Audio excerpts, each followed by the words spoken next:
The fjords were calm that morning, but no sailor trusted the stillness. In the shadowy coves of Norway and the wind-swept shores of Denmark, there were names whispered with dread, names not sung in mead halls nor carved in runestones. These were not warriors of honor, but men and women whose deeds stained the saga scrolls with blood and madness. They were the most vile the Viking Age ever knew. Ivar the Boneless, the butcher without bones. He moved like smoke, swift and unnatural. Some claimed his body was cursed, no bones to break, no joints to bend. But Ivar's true horror lay not in his gait, but in his cruelty. After the Northumbrian king Ella executed Ivar's father Ragnar Lodbrok by throwing him into a pit of vipers, Ivar sought revenge. No, vengeance beyond death. He didn't merely kill Ella. He devised the blood eagle, a gruesome ritual where a man's ribs were cracked open from the back and lungs pulled out like wings while he was still breathing. Screams echoed across the English hills that day, and Ivar watched it all, calm as a priest at prayer. But Aella was not his only victim. Ivar sacked cities not for plunder, but for pleasure. Priests, children, even dogs, none were spared. And when asked why, he only smiled and said, "The gods demand a darker feast." Gudrun Skullsplitter, the widow of woe. Gudrun was once a noblewoman in Hedeby, married to a respected jarl. But when he fell in battle, something inside her snapped.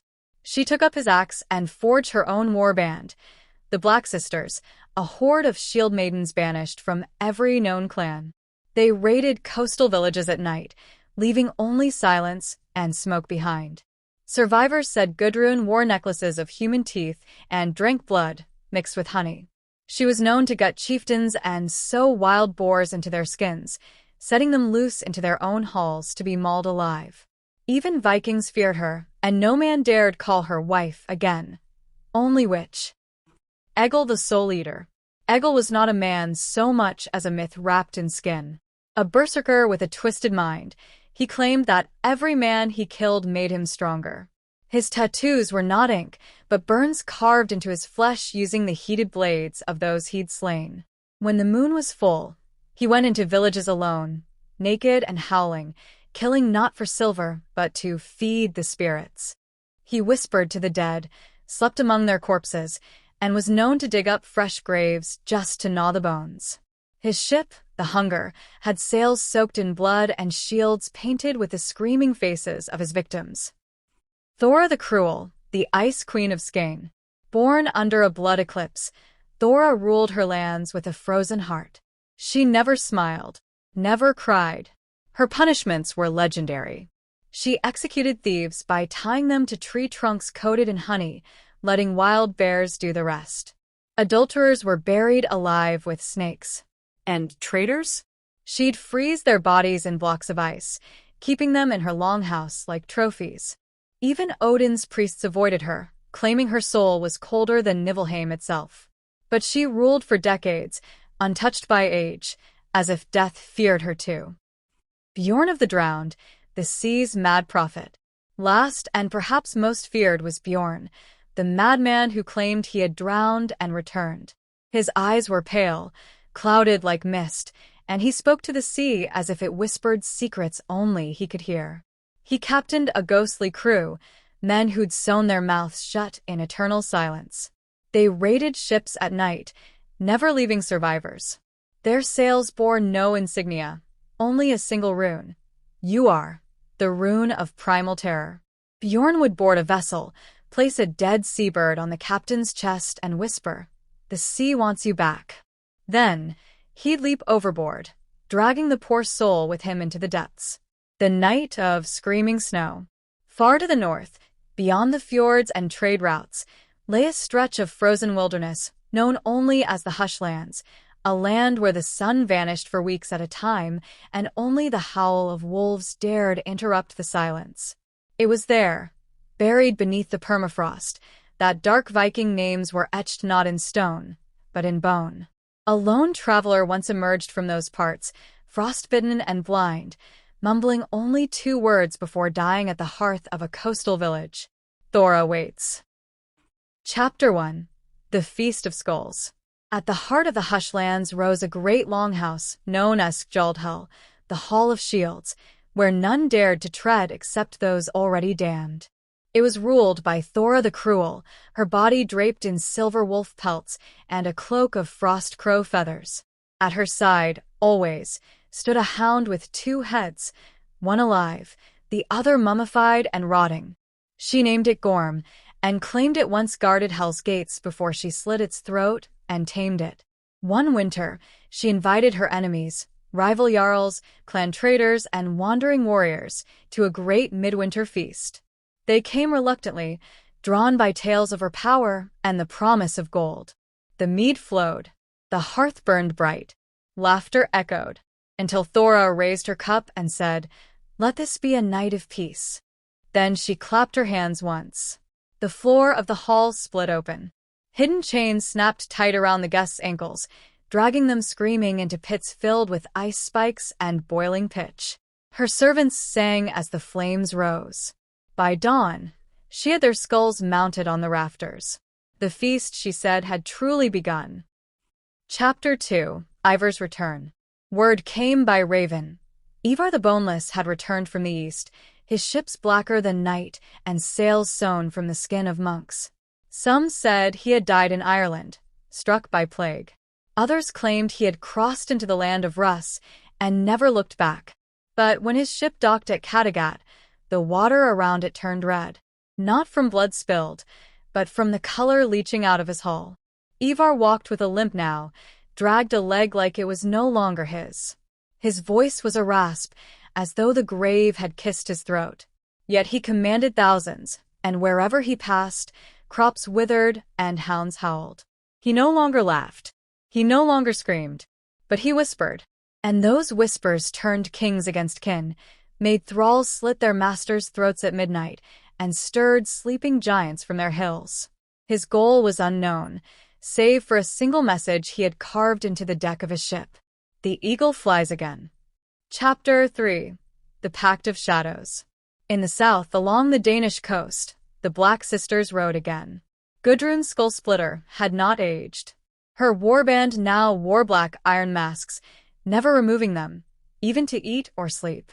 They drank only from skull cups, and those who joined them had to offer the left eye of their mother in sacrifice. They raided abbeys, not for treasure, but for words. Ancient scrolls, forgotten chants, cursed songs. Gudrun was building something. A voice had spoken to her in her dreams. The sea was waking, and the earth would crack. The raven god no longer watched. Something deeper stirred. To prepare, she sought Bjorn of the Drowned. They met beneath the cliffs of Uppsala, where the waves churned red with slain seals. Bjorn emerged from the surf, barnacles clinging to his chest, kelp wrapped around his arms like veins. His eyes had rotted from their sockets, yet he spoke with perfect clarity. "What do you seek, Gudrun?" he asked. "I seek to end the gods." He smiled with cracked lips. "Then we are of one purpose." That night, under storm and moonless sky, they formed the Pact of Shadows, an alliance that would shake the foundations of Midgard. Crows tearing out their tongues, women weeping blood, and chanting in forgotten tongues. Children were born with black eyes and teeth like needles. A new rune began appearing, scrawled in blood on doors, carved into trees, drawn in ash across sleeping faces. Dark.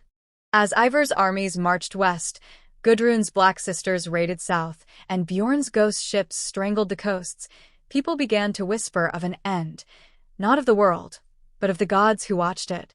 They called it Ragnable, the Blood Twilight. And at its heart, in her frozen throne, Thora the Cruel smiled. Chapter 5: The Child in the Ice. Far in the wastes, a boy was born beneath an aurora sky. His mother died in childbirth. His father was unknown. The midwife screamed when she saw his face.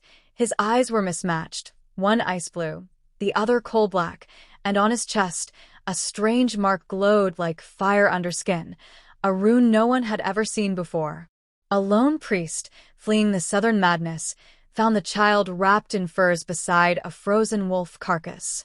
He named him Runvar and took him away, whispering, "May the gods forgive what you are." Because legends say that in every age of terror, a reckoning awakens. Chapter 4: The Fall of Men. The Raven Priests were the first to notice. Their runes no longer read true. The bones cast for kings came up blank. The gods were silent. A madness began spreading through the villages, men dreaming of Chapter 6, the boy who dreamed in fire. Runvar grew not like other children. By the age of 5, he spoke in tongues the old skalds had never heard, languages older than Midgard, words that made torches flicker and bones ache. The priest who had taken him in, a one-eyed hermit named Steiger, kept him hidden deep in the northern woods, inside a half-collapsed longhouse blessed with runes and hung with garlic and iron. But protection wore thin. Animals began to circle the home at night. Wolves that didn't attack, only stared. Ravens that never blinked. Once, a bear came, sat outside the door for 3 days, and left with a low growl that echoed like a warning. On Runvar's 10th winter, Steiger found the boy carving a rune into the ice with his bare finger.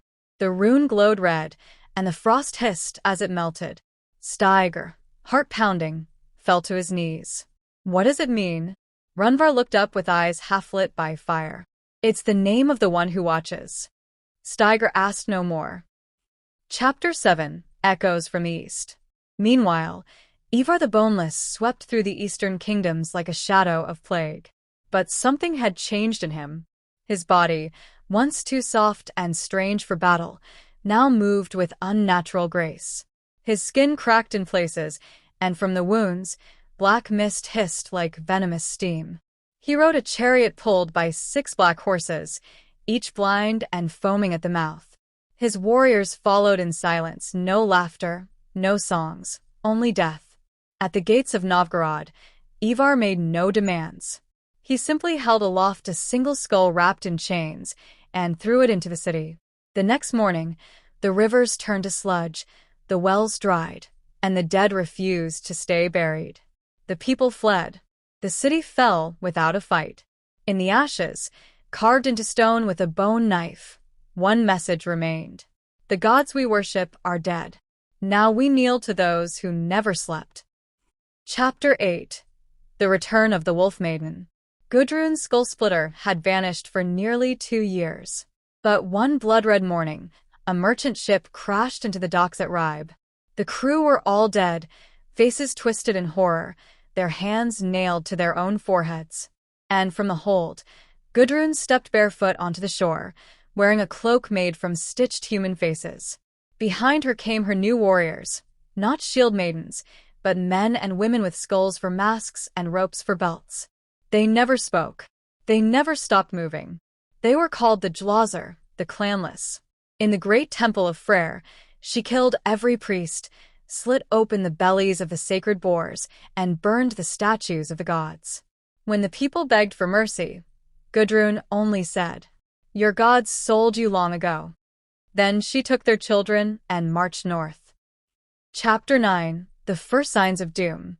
In a tiny fishing village on the Isle of Gotland, a child woke screaming. His skin burned with a mark, just like Runvar's. He died within hours.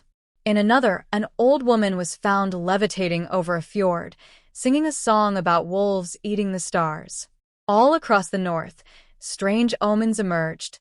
Milk curdled in the udder. The sun rose blood-red, then set before noon. Iron weapons rusted overnight. Men slept for days and awoke speaking in voices not their own. The Skald said it was Ragnarok, but the Raven priests disagreed. "This is not the end the gods warned us of," said an elder priest. "This is older. This is the breaking of the world beneath the world." And far away, in the frozen forests, Steiger fell sick. His skin turned black.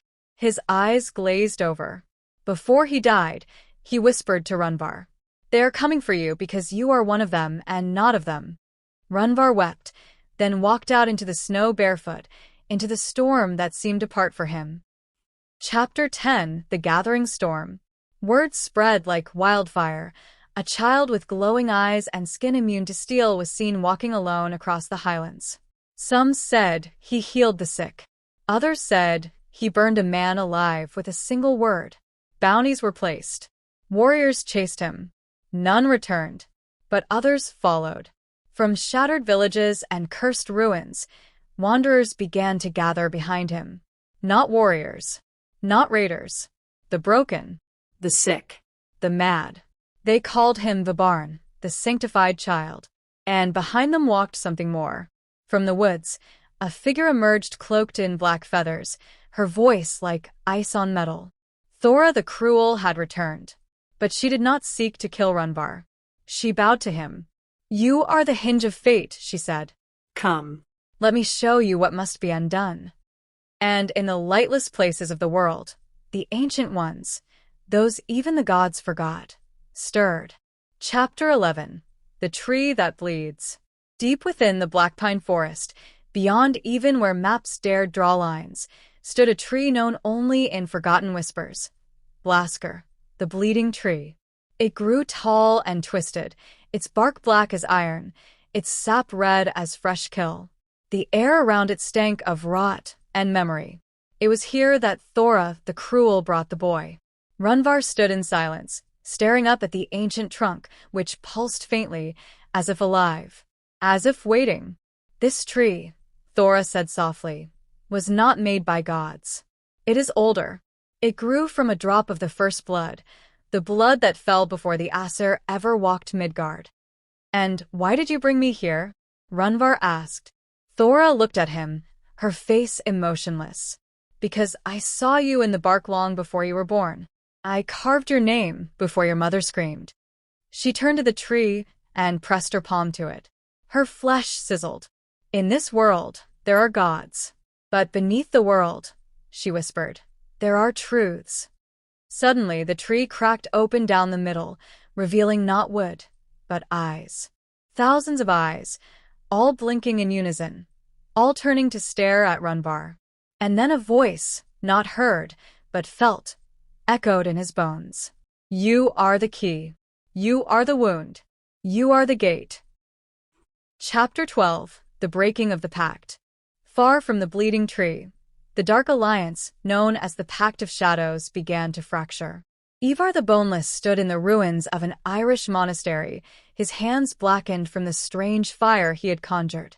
His men had stopped following him, some died in their sleep, veins turned to ash. Others simply vanished. He turned to the skull of his father, Ragnar, which he kept on a chain at his side. "Was it worth it?" he muttered. "I went deeper than even hell. I gave up my flesh. I took the bones of kings and made them sing." The skull did not answer.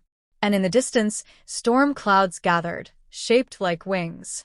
Elsewhere, Gudrun Skullsplitter watched her clanless horde falter. Madness spread through them. Some tore out their own tongues. Others began drawing runes on their skin that bled endlessly.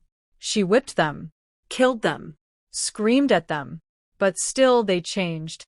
One night, she woke to find her own face carved into the trees. And beneath it, in her own handwriting, "We are undone." She realized then something had used them. The pact had not been a rebellion, it had been a summoning. And whatever they'd called no longer needed them. Chapter 13. The War of Unmaking. The world began to shatter. Snow fell in midsummer. The seas boiled near the southern fjords. The moon cracked, just slightly, like a dish left in a fire. Villages were found frozen in time. Warriors locked in mid-swing. Birds still in mid-flight. Frozen, but conscious, screaming behind still eyes.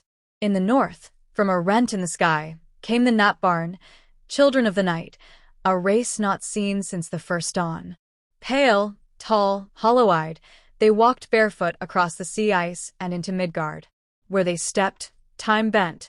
Where they looked, minds broke. Thora and Runvar met them on the cliffs of Isafjord. They did not speak. But one by one, the Nat Barn knelt before the boy. He did not command them. He did not ask. He simply raised his hand, and the sky rippled, as if reality itself was just cloth waiting to be torn. Chapter 14. The Birth of a New Age. It was not long before word spread. A child ruled the north, surrounded by creatures of nightmare, with a woman of ice as his shadow. He did not raid. He did not demand. He waited. The kings of the south gathered their armies, led by Jarl Brynjolf of Vestfold, the last of the old bloodline. They came with 30,000 warriors. Runvar stood alone at the edge of the Black Hills. When Brynjolf raised his horn to call the charge, the sky split open and the world screamed. From the rent above came creatures not born, but remembered. Giants made of smoke and teeth. Wolves with antlers. Stars that bled. The army never reached him. Of 30,000, only 7 survived, and all of them returned without eyes, walking backward, chanting the same phrase over and over. The tree is opened. The root is ash. The gate is flesh. Chapter 15, The Last Skald. There is one last voice that remembers. An old skald named Eirik the Bent, who walks from village to village with no eyes, no tongue, and a harp with strings made from his own hair. He does not sing. He hums. And people see visions. He speaks through others. When asked what happened to the gods, he hums louder. And sometimes, someone near him will speak without meaning to. One girl, only 12, once spoke for him and said, "The gods fled into the sea." Odin wept as he sank. Thor shattered his hammer upon the gate. Freya gave her heart as payment. But it was not enough. The old ones woke, and the key was a child. Now the world bleeds, and it will never heal. Chapter 16, The Star That Fell. One night, the sky tore again, but not with storm or gods. A black star fell from the heavens, trailing a fire that sang like voices in agony. It landed deep in the heart of the once sacred valley of Uppsala, where the great temple had long since been burned by Gudrun's hand. Where the black star touched the earth, nothing grew. Animals fled. Rivers turned to ink. The air shimmered as if resisting breath itself. Runvar saw it in a dream before it fell. The star spoke to him, not in words but pulses, rhythms, a thudding heartbeat that echoed his own. When he awoke, he simply said, "I must go." Thora, watching from the shadows of the longhouse, did not stop him. She only whispered to her pet wolf, "Now he chooses." Chapter 17, The Temple of Hollow Time. Runvar walked alone for 3 days. On the 4th, the trees began to vanish, and the sky changed. Too many stars. Moons that should not exist. Time shivered like a dying bird. He reached Uppsala by nightfall. The black star lay embedded in the ground like a wound. Around it nothing moved. Birds froze in the sky. Flames held still mid-dance. Even snow refused to fall. In the silence, a voice, low, feminine, impossible, spoke inside him. "You are born of our root. You are the Unmaker's edge. Come now, child. Become what was broken." And then the ground cracked, revealing stairs beneath the star. A spiral staircase of obsidian, descending deep into the world's marrow. He stepped down. Chapter 18, The World Beneath the World. Below the star lay a temple older than words, walls covered in symbols that writhed when stared at too long. Skeletons hung from the ceiling by threads of light. Pools of still water showed reflections that weren't his own. At the center stood a throne of living flesh. It pulsed gently, breathing, watching. Upon it sat a being whose face flickered between forms: child, woman, wolf, raven, ash, flame. "You," it said, "were born not to end the gods. You were born because they begged for a weapon." Runvar said nothing. "They fed their fear into your seed," it hissed. "They gave you their last magic. You are not boy. You are balance undone." The being extended its hand, thin and long, with too many fingers. "Join with me. Be the blade. End the age." And Runvar hesitated. He heard the screams of the raven priests, the silence of Ivar's deathless army, the song of Thora's voice as she burned whole clans to ash. He had been born in frost, raised in shadows, watched the gods fall. And yet, some part of him remained his own.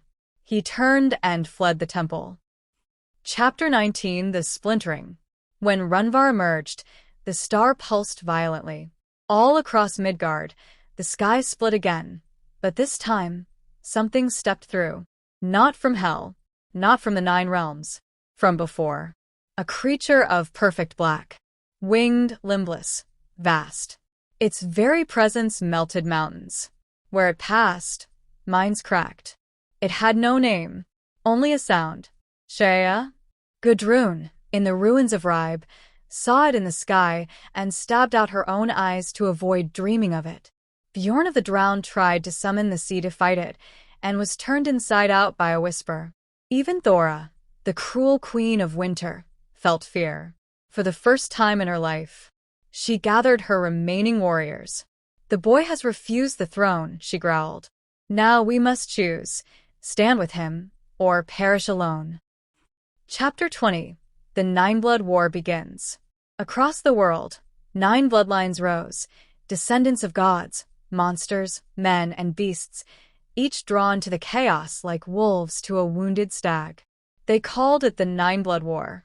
Not for land, not for silver, but for reality. Each bloodline brought its weapon. The Fireborn of Muspel carried the Blade of Suns. The Wordkin of the Deep carried the Staff of Bones. The Ice Sons, born from Thora's line, fought with frozen veins and unmelting spears. The Hollow Folk, descended from Natbarn, bled shadows when cut. And in the middle of it all, Runvar stood. No army, no banner, no god. Only choice. Chapter 21. The Whisper's Bargain. As the world bled, a shadow came to Runvar's camp. A man with no eyes, no fingers, a mouth stitched shut. He opened a scroll with his tongue.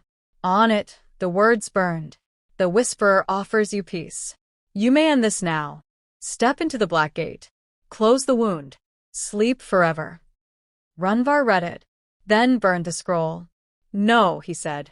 If peace means forgetting what was done, I'd rather let the world scream. Behind him, Thora stood quietly, and for the first time she smiled. Chapter 22. The Day the Wind Cried. On the first morning of the Nine-Blood War, the winds across Midgard fell silent. Birds did not fly. Trees did not bend. The seas stopped crashing, and even the wolves, those cursed beasts that once howled in praise of Fenrir, stood still, ears back, whimpering. Something had changed, not in the world but beneath it. And then came the sound, not thunder, not drums. It was the wind weeping. Men tore out their ears. Babies were born still. Mead turned to vinegar in its casks. The winds cried, and across the land, even the cruelest warriors dropped to their knees. But Runvar stood tall. Chapter 23.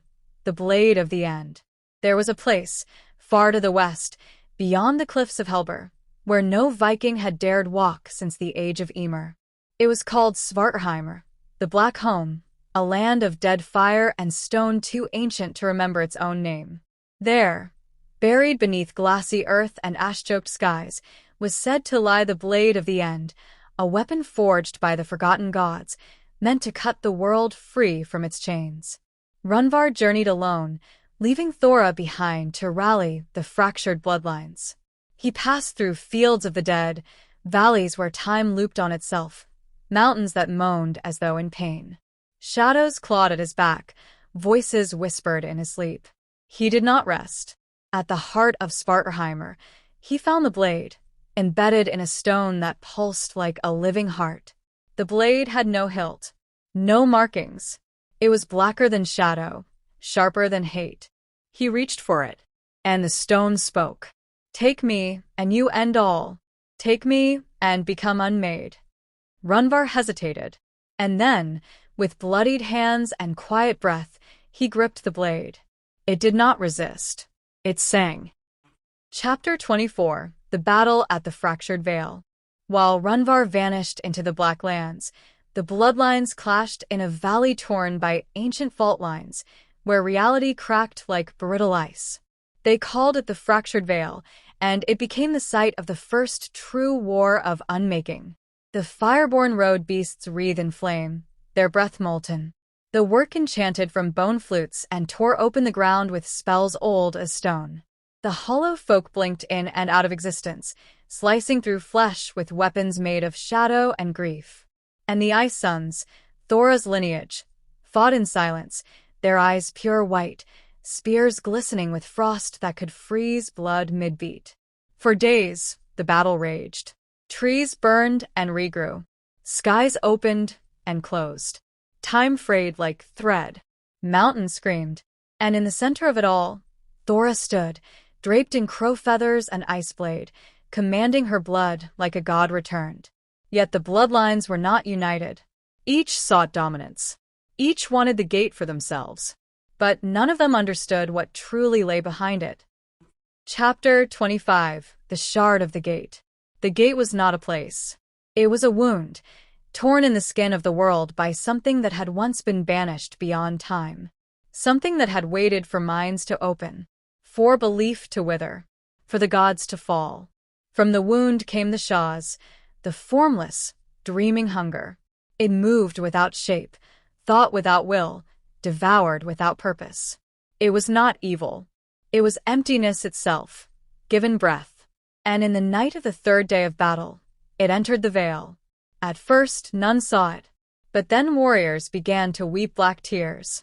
Helmets cracked. Words reversed. Runes on shields turned to worms and slithered off. Some warriors fought their own shadows and lost.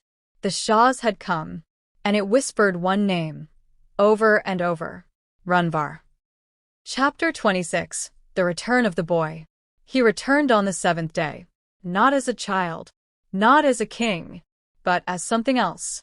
His eyes no longer glowed, they bled starlight. His hair was black and streaked with white ash, and on his back he carried the blade of the end, wrapped in his own bloodied cloak. He walked into the vale unchallenged. The bloodlines stopped fighting. Even the shaws paused. And then he spoke, not with his voice, but with all voices. You were made by fear. I was made by silence. Let us end each other. And with that, he raised the blade of the end. Chapter 27. The Killing of the Unkillable. The shaws rushed him like a tidal scream. Winds exploded. Earth split. Stars blinked out. And Runvar stepped into it. For an instant, the world saw what lay beyond the gate. The true shape of the Forgotten Ones. The broken faces of the Elder Gods. The screaming void that birthed the multiverse. And then, he struck. The blade did not cut the shaws. It cut meaning from it. It erased its memory. It unwrote its name. And in the wake of that act, the veil fell silent. Permanently. Chapter 28. The Silence That Follows. The Nine-Blood War ended not with a treaty, but with an understanding. The gate was sealed, not by runes, but by memory. No song would speak of it. No scroll would describe it. No mind would remember what was lost. Runvar vanished again, taking the blade with him. Some say he walked into the sea. Others say he entered the tree that bleeds and became root and shadow. A few whisper he waits at the edge of dreams, blade across his lap, guarding against the next wound. Thora returned north, never speaking again. Her warriors became wanderers. Her ice never melted. Gudrun disappeared into the eastern swamps, wearing no face, only silence. The world began to heal, slowly, unevenly. But it remembered just enough. Enough to fear what might return. Chapter 29. Ash in the Blood. The world had grown quiet. Too quiet. After the fall of the shaws and the vanishing of Runvar, the north sank into a stillness that choked the skies. The seas calmed. The stars held their places. Even the ravens seemed unsure whether to caw or simply watch. But peace in Midgard was never built to last. Far inland, in a forest no longer marked on maps, a woman gave birth beneath the roots of a sleeping tree. There were no midwives, no firelight, no prayers. Only snow, silence, and something watching. The child came into the world without pain. No cry, no gasp, just wide, glowing eyes and a rune burned into the skin above his heart. Algize, the rune of protection. When the mother saw it, she whispered through cracked lips, "He has passed his blood to you." And then she died. The boy would be known only as a Shar, Ashborn, the first of the children of Runvar. But he was not alone. Chapter 30. the songless ones. Across Midgard, 7 others were born in the same year, each under strange omens. Aella, born during a thunderless storm, her voice able to calm raging beasts. Kaun, born beneath a red aurora, immune to fire and marked with the rune for torch. Lisa, a blind girl who saw only in dreams, and whose dreams changed the waking world. Svenir, a boy raised by wolves who spoke in riddles that bent time. Yura, born in the depths of an abandoned well, her skin like ice, her breath like poison. Nor, born with no shadow. And Thane, who aged backward, speaking languages no longer spoken in any realm. They were scattered. Hidden. Forgotten for now. But in the far north, beneath the mountain once ruled by Thora the Cruel, the crows began circling once more. They flew in a spiral, tight, endless, above an old altar carved with a single name, Runvar. The world knew. The blood had not ended. It had only seeded. Chapter 31, The Keeper of Crows. No one had seen Thora in years. Her name was no longer spoken in village songs or skaldic rhymes. Her winter hall had collapsed. Her frost beasts wandered the mountains untamed. But she still lived. Deep beneath the glacier known as the Vale of Ymir, in a chamber of ice and bone, Thora sat upon a throne of frozen memories. Her face was lined with age now, her long white hair tangled with feathers. At her feet lay the last of the twin-headed wolves, blind, breathing slow. She had become something less than a queen but more than a woman, a keeper. Every moonless night, the crows came to her and whispered news from the world. Of the girl who could bend flame. Of the boy without a shadow. Of the whispers rising again beneath the bleeding tree. She listened. She waited. And then she stood for the first time in a decade, gripping the haft of her ice-wrought spear. His children awaken, she said. I must teach them before something else does. Chapter 32, Ashar and the Wound in the Sky. At 14, Ashar dreamed not in pictures, but fractures. He saw the sky tearing again, just like it had in his father's time.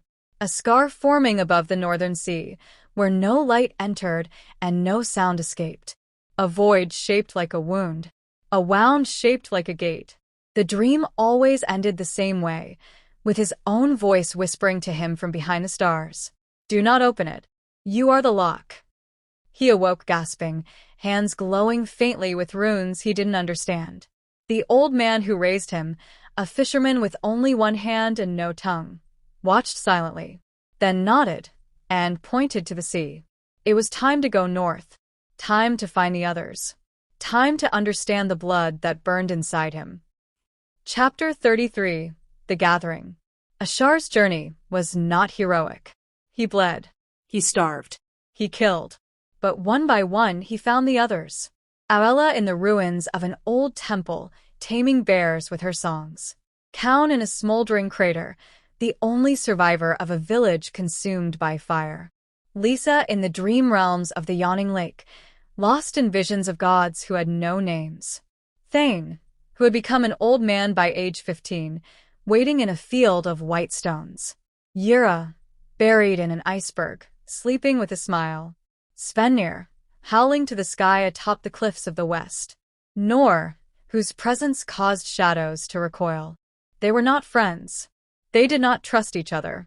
But they knew something was coming. Something that knew their father was gone. And something that wanted what he had sealed. Chapter 34, The Splintered Tree. They came at last to Blasker, the bleeding tree. But it had changed. The bark no longer pulsed. The eyes no longer blinked. The roots bled constantly, staining the forest red. And carved into its trunk, in fresh blood, were 3 words. The gate groans. They approached cautiously. The ground pulsed with power. The air screamed faintly. And then the tree spoke, not aloud, but into their minds. You carry his wound. You carry his seal. You carry his debt. Then from its base, the earth split. A staircase of bone, and ash descended into the world beneath the world. The same Runvar had walked long ago. But this time, the gate was not closed. This time, something was waiting. Chapter 35. Descent into the Hollow. The staircase beneath the bleeding tree spiraled downward into the heart of the world, so deep even the earth forgot what it once held there. Ashar led the way. His hands glowed faintly, not with light, but with memory, runes pulsing with warmth each time his foot touched stone. Behind him came the rest, Aella clutching her harp of bone, Kaun trailing smoke from his fingers, Lisa muttering a dream language even the gods had once feared to hear aloud. As they descended, the air thickened. Time slowed. Breath became labor. And then they heard it. A heartbeat. Not theirs. Not the earth's. Something waiting below. Chapter 36. The Vault.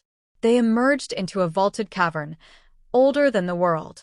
Its ceiling stretched so high it was lost in shadow. Monoliths stood in impossible angles, humming with dark frequency. At the center, floating above a pool of still, black water, was a door, but not of wood or stone. It was made of void, framed in gold cracked by time and claw marks. Across its face were 9 locks, each forged of different matter. Fire that did not burn, bone that sang, frost that wept, ash that healed, blood that breathed. Silence, solid and screaming. Iron made from lost stars. Time bound into a loop. And the final lock. Memory. Aella staggered back, clutching her head. It remembers us. Kaun's eyes narrowed. No. It remembers him. Ashar stepped forward. The moment his foot touched the edge of the vault, the door pulsed. One of the locks, the lock of blood, crumbled into dust. They were the keys. Each child carried a fragment. Each fragment yearned to return. And something behind that door knew it. Chapter 37. The Whisper of the Forgotten. As they camped beside the vault, dreams overtook them. Not visions, but invasions. Ashar dreamt of his father, Runvar, weeping before the door, whispering to something unseen. I sealed you for them, not for me. Lisa saw gods torn asunder, their eyes eaten by formless mouths. Kaun dreamed of fire that cried. Thane, of time unwinding until the world was never born. And Svenir, he did not sleep. He watched, eyes wide. He alone heard the voice in waking hours. You are the children of the seal, but you are also the crack. Chapter 38. Thora's March.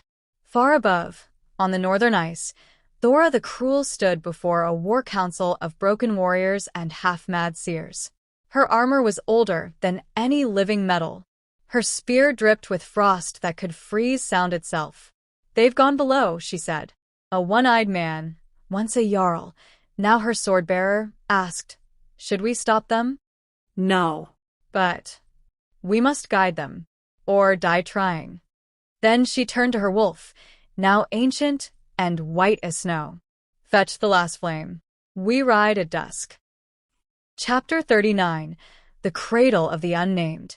In the deepest chamber beneath the vault, Ashar found a cradle. Made of bone and star metal, wrapped in ivy that still dripped dew. Inside lay a single tooth. Lisa trembled. This is where the first one slept. The first what? Aella asked. Lisa turned to her, her eyes not her own. The first hunger. The one even the Shahs fled from. It was born before thought. It was never named, because to name it is to call it. Svenir reached for the tooth. Ashar grabbed his wrist. No. But it was too late. The tooth pulsed, and the vault began to unravel. Chapter 40. The Thing with No Form. It did not burst through the door. It did not scream. It did not appear. It was already there. The children screamed. Shadows danced backward. Runes inverted themselves. A pool of blood boiled, then sang. Kaun fell to his knees, fire leaking from his eyes. A voice, not loud, not soft, but final, spoke. You carry the seal. You carry the key. Now carry me. And one by one, the children felt it enter them. Not fully. Not yet. Just a sliver. A taste. Just enough to mark them. Ashar rose, blood leaking from his palms. I will not be a vessel, he said. The thing laughed. Then you will be the blade. Chapter 41, The Black Flame. Thora arrived just as the vault shook. Her warriors fell behind her, unable to breathe in the cursed air. Only she, ancient and bound by prophecy, stepped forward. She entered the vault and found Ashar holding the tooth, glowing with every rune the world had forgotten. Ashar, she said. You must leave this place. I can't, he answered, voice distant. It's part of me. Part of him. The blood. The gate. The lock. Thora gritted her teeth. Then I will burn this place. And she did. She unleashed the black flame, the last of the fire stolen from Muspelheim during the Old Pact. It burned silence, memory, and gods alike. The vault shook. The door screamed. And the tooth turned to ash. Chapter 42, The Final Lock Remains. They fled before the vault collapsed. Ashar, Aella, Svenir, all wounded, broken, half-sealed. But the door did not die. It still floats, still breathes. And now only one lock remains. Memory. And only one child carries it. Ashar. Chapter 43, The Memory Lock. Ashar dreamed again. This time, he saw Runvar, not as a warrior, but as a broken man.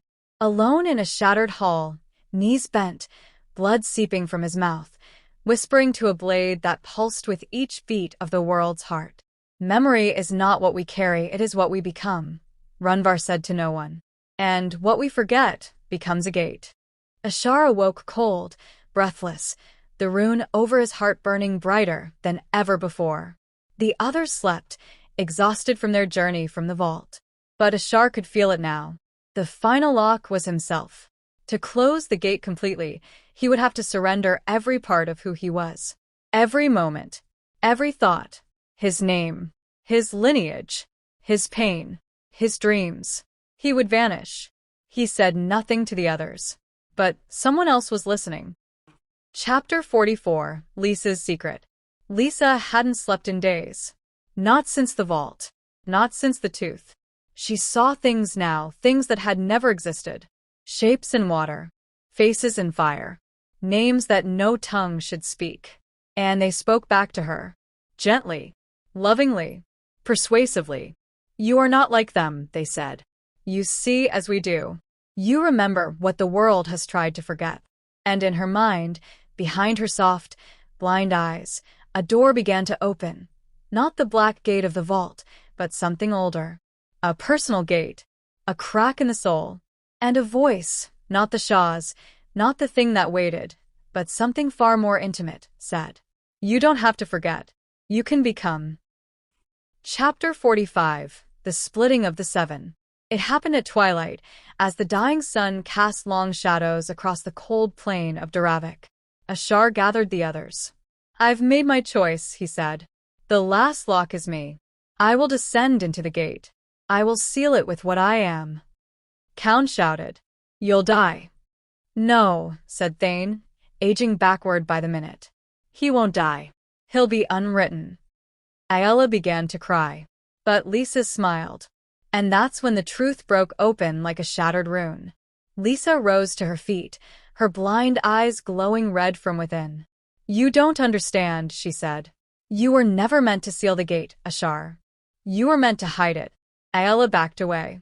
What are you saying? Lisa's voice shifted, deepened. I am the daughter of those before gods. I am not the seal. I am the key you all ignored. And the wind died. Chapter 46, The Betrayal. She moved faster than a storm. She raised her hand, and the earth split. Count tried to burn her. His flames died midair. Thane reached into the threads of time, but his body snapped forward and backward in a scream of flesh and memory. Svenir held once, then vanished into shadow. Only Ella held her ground, voice trembling, harp in hand. Lisa turned to her. Your songs are made of love, but the gate was born of loss. Ella sang, anyway. The trees bent, the skies wept, and for a moment, Lisa faltered. Just a moment. Enough for Ashar to step forward and embrace her. She screamed. Light poured from her eyes. Not death, not pain, remembrance. of who she had been. A child. A friend. Not a vessel. Chapter 47. The opening of the true gate. But it was too late. The lock of memory shattered.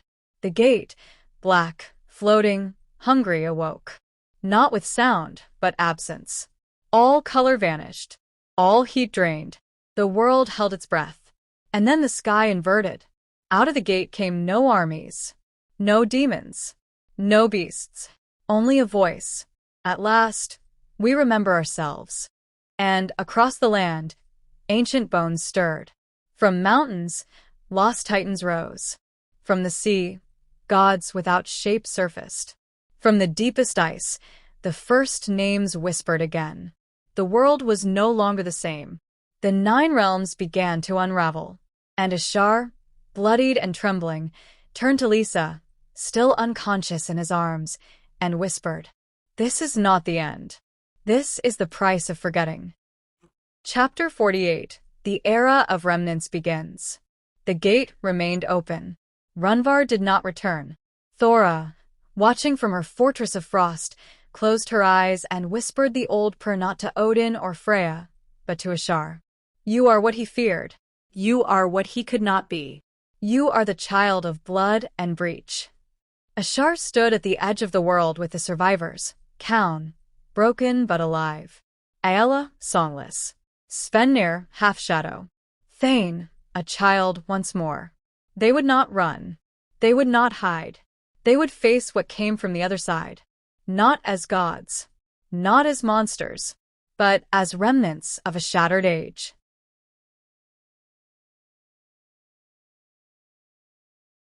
Chapter 56. The War Beneath Sleep. The first sign came not in fire or blood, but in silence. Villagers stopped waking. Children spoke in languages no one had taught them. Whole clans were found asleep, unmoving, eyes wide open and glowing faintly with starlight. The Skalds named it the Dreaming War. But it was not war, as Midgard knew it. No swords clashed. No shields broke. No war cries pierced the air. Instead, souls fought in shadow, and dreams were the battlefield. Chapter 57. Ashar the Unwilling Dreamer. Ashar did not choose to enter the dream. He was pulled into it. One moment he stood on the edge of the bleeding tree's ruins. The next, he stood upon a black sea under a sky of ash.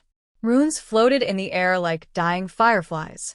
Bones protruded from the waves, whispering. And there, across the water, stood Lisa. She was radiant, crowned in twilight, wrapped in a cloak of living smoke. Her eyes burned with sleep fire, the gift of the first hunger, the entity from beyond the gate. "You could have joined me," she said, voice echoing in every direction at once. "I still can't," Ashar replied, voice shaking. "You've let it wear you." "It was me all along," she said. "You're the only one still pretending to be human." Chapter 58. The Dream Forge of Bones. In the center of the dreaming realm lay Dromlinger, the Dream Forge, a place where all things that never happened might have, where memory melted and was reforged as prophecy. It floated above nothing, anchored only by sleep and belief. Ashar was drawn to it. There, the spirits of ancient kings who never were challenged him with riddles. Time-lost warriors offered him false memories of battles he'd never fought. But Ashar refused. He knew the cost of taking dream as truth. Still, the forge called to him, offering him a weapon that could end the war in one strike, a blade that would cut not flesh, but fate. He forged it, not from steel, but from the names of everyone he had loved and lost. Chapter 59. The Betrayer Within. Svenir, wild wolf child, time-skinned and half-shadow, was the first to fall, not by blade, but by doubt. In his sleep, he saw his true parents, smiling, alive, calling to him. Not the wolves who raised him, not the blood-soaked clans of the north, but something warm, peaceful. False. When he awoke, his eyes were hollow, his dreams stolen. He walked away from the others, following the echo of a lullaby that only he could hear. Ashar tried to stop him. But in the dreaming war, the mind is stronger than the sword. And Svenir had chosen escape. Chapter 60. The Songless Girl. Aella sat by herself on a broken cliff in the waking world, harp in her lap, strings long since snapped. Her voice no longer worked. Not since she saw Lisa in the dream. Her dreams were filled with silence, and silence whispered names she could never speak aloud. Names of dead gods. Names of unborn horrors. And yet when Kaun came to her, trembling from fire dreams, she reached out and laid her fingers on his temple. And she sang, not with voice, but with memory. Kaun stopped burning, just for a moment. Chapter 61. The Raven Prince Sleeps. In a glade of glass and frost, the Raven Prince sat cross-legged before a shattered mirror. He had not spoken in 100 years. His tongue had long since become dust. His eyes were white voids. But he dreamed, and in his dream, he watched himself carve a throne from ash and sorrow. He saw Ashar kneel. He saw the world turn backward, forests becoming smoke, gods unborn again. But then, he woke. And for the first time, the Raven Prince wept, because he no longer knew which side he belonged to. The world he once sought to destroy had already been destroyed, by prophecy, by gods, by dreamers. And he no longer hated Ashar. He pitied him. Chapter 62. The Falling Sky. From the Black Gate came no armies, no beasts, no fire. But stars fell. One by one, the stars in the sky began to die. Each fell screaming, heard only in dreams. Each brought with it pieces of things that had never existed. A sword of light that bled darkness. A feather from a bird whose name caused madness. A book that wrote itself in your own blood. Ashar caught one of the falling stars. It whispered, "There is no ending, only forgetting. And forgetting is a door." He did not sleep that night, because sleep was no longer rest. Sleep was war. Chapter 63. The Frost Queen's Choice. Thora the Cruel stood at the edge of the sea, the skull of Runvar still clutched in her frostbitten hand. All her warriors were dead. Her wolf had turned to ice and shattered. And now she felt the dreams pressing in, like fingers on her throat. She could feel the old world dying. But she did not mourn. She whispered to the stars, "If I must sleep, let it be with blade in hand." She stepped into the dream, and the frost followed her. Chapter 64. Ashar and the Shattered Fate. Inside the dream, Ashar found the forge again. But it was broken. The blade he had made from memory now bled names. One by one, the names were erased by Lisa's voice, echoing across the dreamscape like a choir of forgotten angels. "You can't win," she said. "This world is already mine." Ashar raised the weapon anyway. "I don't want to win," he said. "I want to remember." Chapter 65. The Dreamroot Beckons. Ashar stood at the edge of the bleeding tree's dream, not the tree in Midgard, long burned and blackened, but its soul, buried deep in the fabric of the dreaming war. It stood twisted and colossal, its roots tangled around stars, its branches weeping light into darkness. Eyes blinked across its bark. Some wept, some bled, some remembered, and at its base stood door, not made of wood, nor bone, nor void, but memory itself. Every moment Ashar had ever lived, every friend he had lost, every breath his father had taken, every betrayal, every fire, woven into its surface. To pass through would cost him everything he had not already lost. But beyond it was truth. And in truth, the weapon Lisa feared most. Chapter 66. The Memory Trial.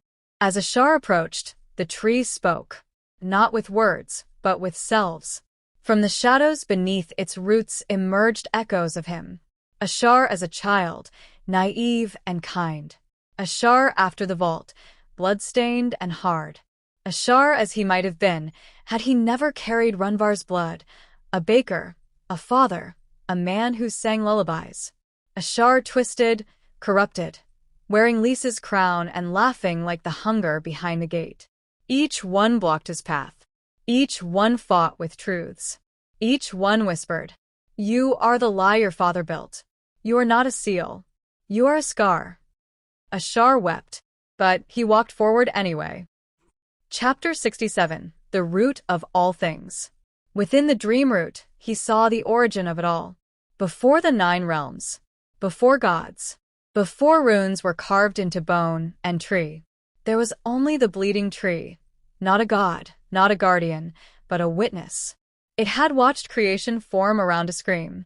It had seen the first hunger born in the absence of light. It had seen mortals taught to forget by those who feared they might remember too well. And it showed Ashar why he existed. Runvar had not made a seal. He had made a mirror. Ashar was not meant to hold the evil back. He was meant to understand it. Chapter 68. Lisa the Hollow Queen. Lisa stood in the throne of dreamlight, crowned by illusions and clothed in belief. She had eaten her own past. She no longer remembered her name before she was given to the gate. She no longer remembered why she had turned, only that Ashar had not followed her. She watched as his spirit entered the final dream and whispered to herself, "He will not kill me." The first hunger, pulsing behind her eyes, agreed. "He will become you." But somewhere deep in her forgotten heart, a voice cried, "Don't let him." Chapter 69. Thora's Descent. Thora's dreams were different. She did not walk on stars or speak to roots. She walked the corridors of her own sins. She saw herself ordering the mouths of her people sewn shut. She heard the cries of children frozen outside her walls. She watched her wolf starve as she sat upon her throne. But she did not turn away. She gathered the echoes of her wrongs and wore them as armor. She descended to the forge of dreaming memory and raised a blade made of all she regretted. And she turned north, to find Ashar, to fight beside him, or kill him, if he chose the path of ruin. Chapter 70. The Branch and the Blade. At the base of the dream tree, Ashar found it. A single branch, wrapped in runes, dripping with red memory light. The original rune. The one before language. The first truth. He touched it, and all the lies burned away. He saw the first hunger. He saw the gods make it, out of fear of what might come after them. He saw Lisa chosen not by fate, but by mistake. And he saw what must be done. The tree whispered, "If you strike her, she dies. If you join her, the world dies. But if you forgive her, the gate closes." Ashar took the branch and stepped into the throne hall of dreams. Chapter 71. The Final Dream. Lisa rose, crowned and shivering, her arms a storm of memory shards. "Don't," she hissed. "Don't bring mercy into this place." Ashar lowered the weapon. "I'm not here to win. You're here to break me. I'm here to remember you." The first hunger surged. The sky cracked. The stars fell like ash. But Ashar walked forward, unburned. He touched her face and whispered her true name. Not Lisa, not Seeress, not Queen of Hunger, but the name she had before the world made her cruel. She wept, and the gate behind her crumbled into dust. Chapter 72. Waking. Ashar woke. Alone. The gate gone. Lisa gone. The others changed. But alive. The bleeding tree bloomed again. Just once. For him. And in its bark, a new rune formed. Manaz. The rune of humanity. Chapter 65. The dream root beckons. Ashar stood at the edge of the bleeding tree's dream, not the tree in Midgard, long burned and blackened, but its soul, buried deep in the fabric of the dreaming war. It stood twisted and colossal, its roots tangled around stars, its branches weeping light into darkness. Eyes blinked across its bark. Some wept, some bled, some remembered, and at its base stood door. Not made of wood, nor bone, nor void, but memory itself. Every moment Ashar had ever lived, every friend he had lost, every breath his father had taken, every betrayal, every fire, woven into its surface. To pass through would cost him everything he had not already lost. But beyond it was truth. And in truth, the weapon Lisa feared most. Chapter 66. The Memory Trial. As Ashar approached, The tree spoke, not with words, but with selves. From the shadows beneath its roots emerged echoes of him. Ashar as a child, naive and kind. Ashar after the vault, blood-stained and hard. Ashar as he might have been, had he never carried Runvar's blood, a baker, a father, a man who sang lullabies. Ashar twisted, corrupted, wearing Lisa's crown and laughing like the hunger behind the gate. Each one blocked his path. Each one fought with truths. Each one whispered, "You are the lie your father built. You are not a seal. You are a scar." Ashar wept, but he walked forward anyway. Chapter 67. The Root of All Things. Within the dream root, he saw the origin of it all. Before the 9 realms. Before gods. Before runes were carved into bone and tree. There was only the bleeding tree. Not a god, not a guardian, but a witness. It had watched creation form around a scream. It had seen the first hunger born in the absence of light. It had seen mortals taught to forget by those who feared they might remember too well. And it showed Ashar why he existed. Runvar had not made a seal. He had made a mirror. Ashar was not meant to hold the evil back. He was meant to understand it. Chapter 68. Lisa the Hollow Queen. Lisa stood in the throne of dreamlight, crowned by illusions and clothed in belief. She had eaten her own past. She no longer remembered her name before she was given to the gate. She no longer remembered why she had turned, only that Ashar had not followed her. She watched as his spirit entered the final dream and whispered to herself, "He will not kill me." The first hunger, pulsing behind her eyes, agreed, "He will become you." But somewhere deep in her forgotten heart, a voice cried, "Don't let him." Chapter 69. Thora's Descent. Thora's dreams were different. She did not walk on stars or speak to roots. She walked the corridors of her own sins. She saw herself ordering the mouths of her people sewn shut. She heard the cries of children frozen outside her walls. She watched her wolf starve as she sat upon her throne. But she did not turn away. She gathered the echoes of her wrongs and wore them as armor. She descended to the forge of dreaming memory and raised a blade made of all she regretted. And she turned north, to find Ashar, to fight beside him, or kill him, if he chose the path of ruin. Chapter 70. The Branch and the Blade. At the base of the dream tree, Ashar found it. A single branch, wrapped in runes, dripping with red memory light. The original rune. The one before language. The first truth. He touched it, and all the lies burned away. He saw the first hunger. He saw the gods make it, out of fear of what might come after them. He saw Lisa chosen not by fate, but by mistake. And he saw what must be done. The tree whispered, "If you strike her, she dies. If you join her, the world dies. But if you forgive her, the gate closes." Ashar took the branch and stepped into the throne hall of dreams. Chapter 71. The Final Dream. Lisa rose, crowned and shivering, her arms a storm of memory shards. "Don't," she hissed. "Don't bring mercy into this place." Ashar lowered the weapon. "I'm not here to win. You're here to break me. I'm here to remember you." The first hunger surged. The sky cracked. The stars fell like ash. But Ashar walked forward, unburned. He touched her face and whispered her true name. Not Lisa, not Seeress, not Queen of Hunger, but the name she had before the world made her cruel. She wept, and the gate behind her crumbled into dust. Chapter 72. Waking. Ashar woke. Alone. The gate gone. Lisa gone. The others changed. But alive. The bleeding tree bloomed again. Just once. For him. And in its bark, a new rune formed. Manaz. The rune of humanity. Chapter 65. The dream root beckons. Ashar stood at the edge of the bleeding tree's dream, not the tree in Midgard, long burned and blackened, but its soul, buried deep in the fabric of the dreaming war. It stood twisted and colossal, its roots tangled around stars, its branches weeping light into darkness. Eyes blinked across its bark. Some wept. Some bled. Some remembered. And, at its base stood door. Not made of wood, nor bone, nor void, but memory itself. Every moment Ashar had ever lived, every friend he had lost, every breath his father had taken, every betrayal, every fire, woven into its surface.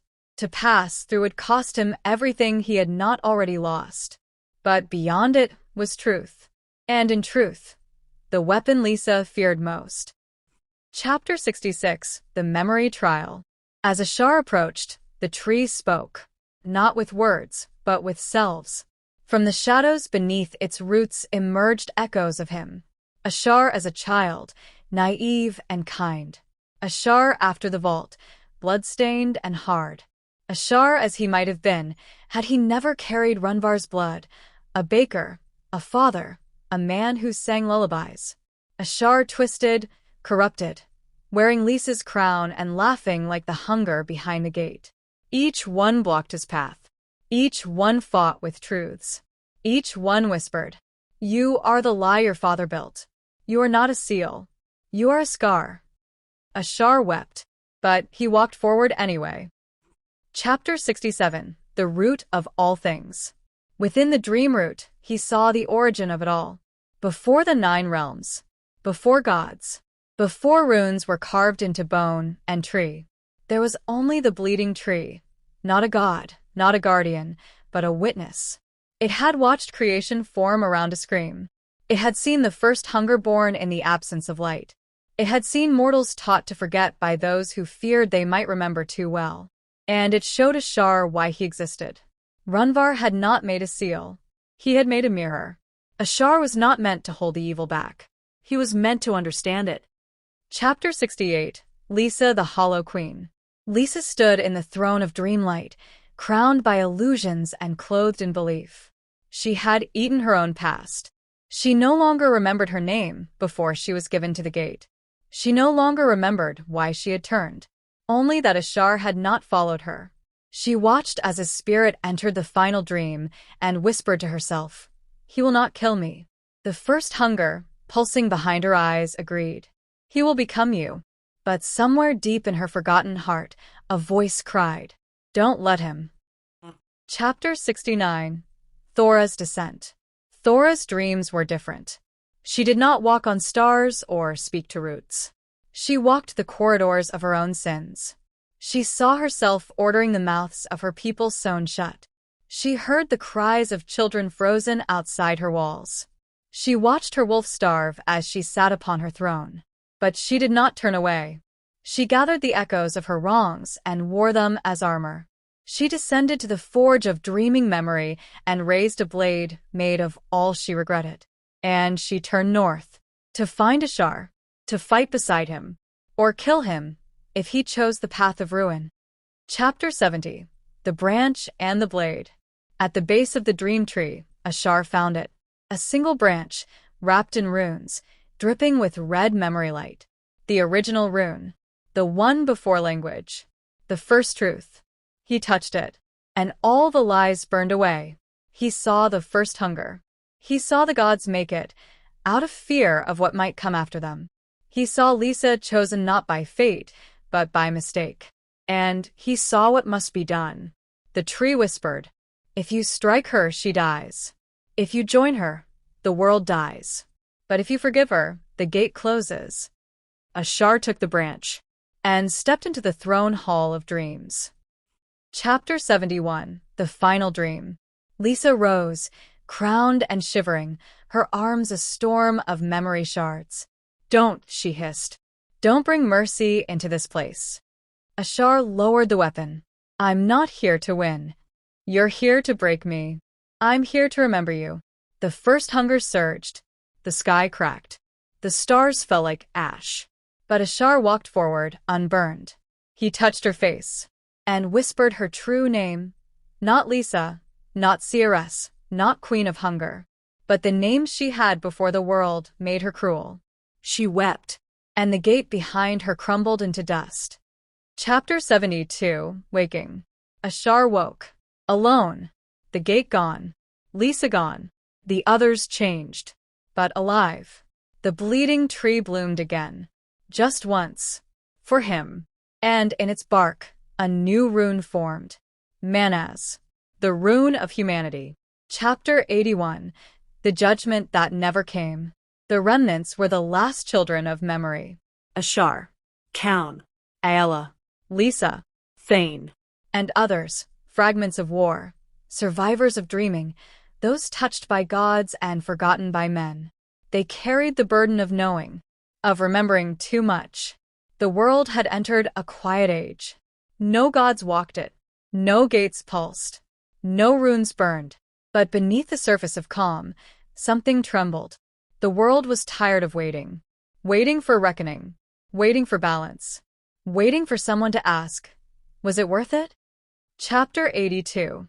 The Return of the Silent Ones.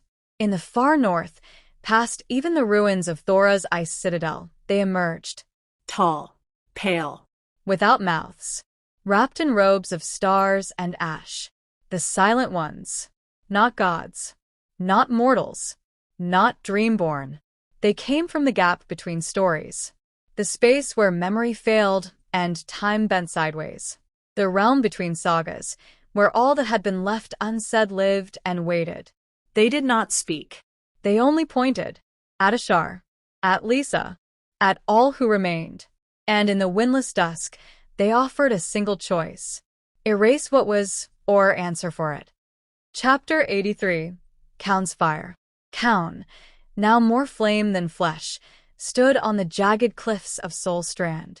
Beneath him, the ocean boiled where his shadow touched it. He had heard the summons of the Silent Ones. But he remembered the faces of those who died in flame during the Dreaming War. The cities he had raised to stop the hunger. The friends he had failed to save. And he whispered, I will answer. He stepped into the fire he'd kept hidden. His true fire. The one that burned not the body, but truth itself. And when he emerged, the cliffs were gone. But Kaun walked again. This time, with eyes that no longer looked forward, but inward. Chapter 84. Ayala's Answer. Ayala had begun carving songs into stone. She no longer trusted memory alone.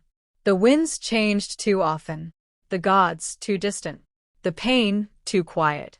When the Silent Ones came to her, she offered them a single song, written in a dead tongue, sung with broken strings. If we must pay, let it be in song. Let pain become harmony. Let loss be remembered, not erased. The Silent Ones listened. They left without pointing. Chapter 85. Thane in the River of Time. Thane no longer walked. He floated, half in time, half outside it, swimming upstream against the river of the world. He had forgotten what age he belonged to. Sometimes he was a boy. Sometimes a bent old man. Sometimes he was never born. When the Silent Ones came to the river, he spoke the only words he could. I already judged myself. They watched. And they wept, if such things could. Chapter 86. The Trial of Ashar. They brought him to the Valley of Unmade Things, where dreams go to die. There, the Silent Ones raised a mirror not of glass or silver, but of memory. In it Ashar saw everything. Himself as a boy, crying at the bleeding tree. Himself standing over Lisa, blade trembling. Himself with a crown he never took. Himself walking into the gate and not returning. Each version of him had made a different choice. Each one had destroyed something. And the Silent Ones asked, was your mercy worth the war? Ashar answered, no, but your gods made monsters and gave them no names. We named ourselves. We carried your silence. We bled so the world could forget. Chapter 87. The Judgment Undelivered. The sky cracked. Not with storm or lightning, but with absence.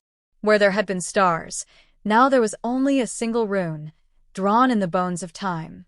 Ansuz. The rune of word and breath. Of message. Of God. But no words came. No punishment fell. No gods returned. The Silent Ones faded, folding into the empty places between truths.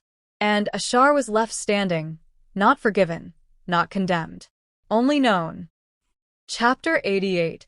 A New Fire Beneath the Roots. Beneath what remained of the bleeding tree, a seed stirred. Not of memory, not of sorrow, but of choice. Lisa planted it herself, fingertips bleeding, soul dimmed, but smile steady. Let them decide what comes next, she said. Ashar knelt beside her. He did not speak. Together, they watched the seed crack open, and from within it bloomed a flame that neither burned nor warmed. It remembered, and that was enough. Chapter CXXXII, The Storm That Remembered. It was not a storm made of wind. It was made of meaning. The whispering storm hovered over the Fjellsund Pass, where once longboats had sailed through fog thick with vengeance. Now no ships moved. No birds flew. No voices called. Except one. Run. It was not thunder. It was a memory-given voice. The storm wanted him. Not dead, not defeated, but unwritten. As if he had never drawn the woven blade, never whispered to fire, never been born beneath the new sky. Run walked into the storm barefoot, with only a scabbard at his side and Erla's letter in his heart. Chapter Xiv, Huldrekind. At the storm's heart stood Huldrekind. Neither child nor shadow. Eyes like unfinished ink. Skin shifting with forgotten glyphs. A mouth that never closed, for it held the words of dead gods. They had no voice of their own. Only the voices of those who should never have been remembered. You carry a name that was not earned, Huldrekind said. You live in a story that should have ended. Run didn't flinch. He drew the woven blade, and the storm shivered. Then rewrite me, Run said, steady. Or let me walk past. Huldrekind raised a hand, and the first forgotten saga bled into the air. Chapter CXXXV, Duel of Stories. This was no clash of swords. This was a war of truths. Run raised the woven blade, not to strike, but to parry narrative itself. Huldrekind cast memories like spears. You were never meant to be born. Erla's rune was a mistake. The book that writes itself lies. But for every lie, Run answered not with certainty, but with choice. Maybe I wasn't meant to be, but I am. Erla wrote the rune. That makes it real. A lie written with love is still worth more than a truth wielded like a blade. The storm roared. The wind turned pages that had never been written, and then it calmed. Chapter CXXXVI, Huldrekind breaks. For the first time, Huldrekind stepped back. The glyphs on their skin faded. Their mouth closed. They looked up at the sky, saw the cracks where Erla's runes still pulsed faintly, and asked, What do I become now? Run lowered his sword. You become yourself. Huldrekind blinked. No one had ever offered them that. And in silence, they wept, not for what they were, but for all the versions of themselves they had been forced to carry. They stepped forward, touched Run's shoulder, and vanished into wind. Chapter CXXXVI, The Storm Dissolves. The whispering storm unraveled like a scroll. Its winds wrote no more riddles. Its rain fell as inkless water, and from the heart of the clearing, where Run stood alone, the world exhaled, a breath unshaped, a silence that no longer feared itself. The woven blade hummed once, and then stilled. Above, the stars realigned again, not as gods, but as watchers, not judging, just listening. Chapter CXXXVI, Sivra and the Song of Silence. In the Hall of Still Echoes, Sivra opened a scroll so ancient even its dust had forgotten its purpose. The ink faded, the runes warped, but the silence it carried sang. It spoke of 3 truths. 1. The world was never written whole. 2. The first lies were necessary. 3. The last lie would rewrite the sky. She stood, cloak billowing in air that did not move. Outside, the echo of the whispering storm reached her door. She whispered, The time has come. And beneath the floorboards, the oldest song began to breathe again. Chapter XXVI, Run remembered. He did not return as a hero. He returned quietly. Children whispered about the storm vanishing. Elders muttered of signs. But Run walked back into the world with only the woven blade and a single line scratched into his wrist. The truth is not the point. The point is the story. He had not slain Huldrekind. He had not closed the sky. He had simply chosen to remain. And because of that, the book that writes itself turned again. This time not toward the past, but toward the next age. Chapter CXL, The Scroll Without Sound. Sivra placed the scroll across her lap. It vibrated, not with magic but with memory trying to breathe. The ink was gone, long since drunk by time. Yet the parchment still whispered, not in words, but pauses, rhythms of not said, beats of a song never played. The hall of still echoes held its breath. She pressed her fingers to the parchment, and a note echoed in her mind. Low. Buried. Patient. The third song. Not written by gods, nor skalds, nor mortals, but by echo itself. It began not with a sound, but with a silence the world once feared. Chapter CXLI, A Voice Before Sound. In her vision, Sivra was nowhere. No trees. No halls. No sea. Only gray air, soft as regret. Then came a figure, faceless and tall, clad in robes stitched from unfinished songs. "Do you want to hear it?" the figure asked. "The third song." Sivra nodded. And it sang. Not in words nor melody, but in truths too vast for shape. She saw. A god ashamed of his first thought. A world that dreamed before it was born. A note so pure it split silence into stars. And then it ended with this warning. The third song is not a gift. It is a key. Chapter CXLI, The Vault Below Sound. When Sivra awoke, the scroll was gone. But her ears rang with unspoken harmony. She knew where to go. Beneath the fjord of Drengulf, where the sea once swallowed a city of poets, stood a drowned gate. Known only to wind. Marked only in salt. She found it. A seal made of runes fused shut with silence. She did not touch it. She sang. 3 notes. Low, imperfect, unfinished. The gate shuddered. And opened. Inside lay the vault below sound, a place no voice had touched in over 1,000 years. But the echoes still waited. Chapter CXLII, Run and the Council of Becoming. Far away, atop the Hill of Threads, the Ashborn children gathered for the first time. Not children anymore. Some bore runes on their skin. Others carried harps, blades, or silence. One wept stories. Another remembered futures. Run sat at the circle's center. He spoke not as leader, but as the first who chose to stay. We were not made for thrones, nor for prophecy. We were made to listen, then decide. A girl named Naira asked, "Decide what?"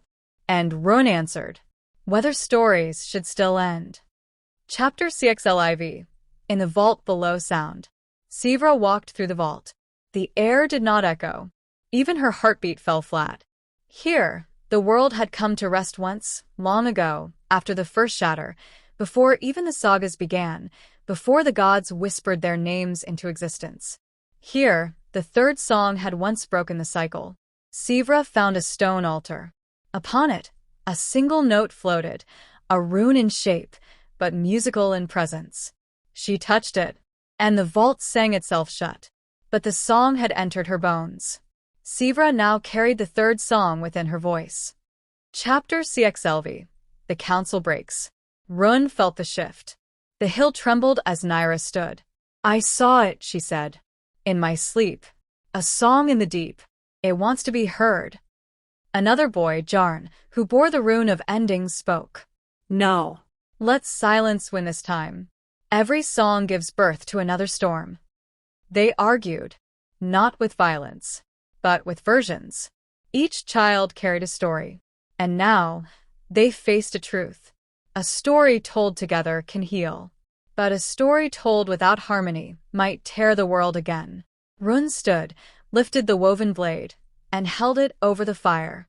"If we cannot agree," he said quietly, "then I will not write the next page."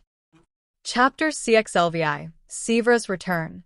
She arrived as wind, not walking, carried by the echo of her own steps. The third song was in her. It shimmered in her breath, glowed faintly in her veins. She stepped into the circle of the Ashborn and knelt before Run. "This isn't a song to be sung," she said. "It is a story that listens." Run lowered the woven blade. Sivra opened her mouth, and silence poured forth. But this silence did not choke. It did not wound. It held. It waited. And the children listened. Chapter CXLVI, The First Harmony. As the third song spread through the circle, each Ashborn remembered their origin, their choice, their deepest, unspoken question. Then they began to sing, not as one voice, but as many, together. It wasn't pretty. It wasn't perfect. But it was true. And the world heard them. The stars pulsed. The old runes wept. And the book that writes itself turned not a page, but broke open its spine. For the first time, it offered not a chapter, but space. A blank world. Waiting. Chapter CXLVII, The Blank World. It was not white. It was not dark. It was not sky, nor sea, nor land. It simply was. The book that writes itself had cracked its spine and offered the Ashborn a space beyond title, beyond structure, beyond fate. A page that could not be predicted. The Ashborn called it Vitraholt, the thought that became place. And they stepped into it not as kings, nor warriors, nor heirs to any throne, but as weavers. They would build with choices, with questions, and with silence. And at the center of it all stood Run, holding no blade, speaking no prophecy, only listening. Chapter CXLX, The New Laws. They did not write commandments. They did not etch runes into stone. They whispered agreements into the air, and the land took form around them. Each new truth birthed terrain. No voice is final. And so the rivers flowed backwards, refusing to settle. Silence is not absence, and trees bloomed with leaves that sang in dreams. We are not gods, and the sky refused to bow. The Ashborn called these the Unlaws. Not chains but reminders. Not walls but echoes. Vitraholt grew. Not tall, not wide, but deep. And within its depths, the first free saga began. Chapter CL, The Return of the Ink Wind. But not all winds bring peace. Across the borders of Vitraholt, the ink wind stirred again. It carried footnotes, words unsaid, margins unclean, threats not written but implied.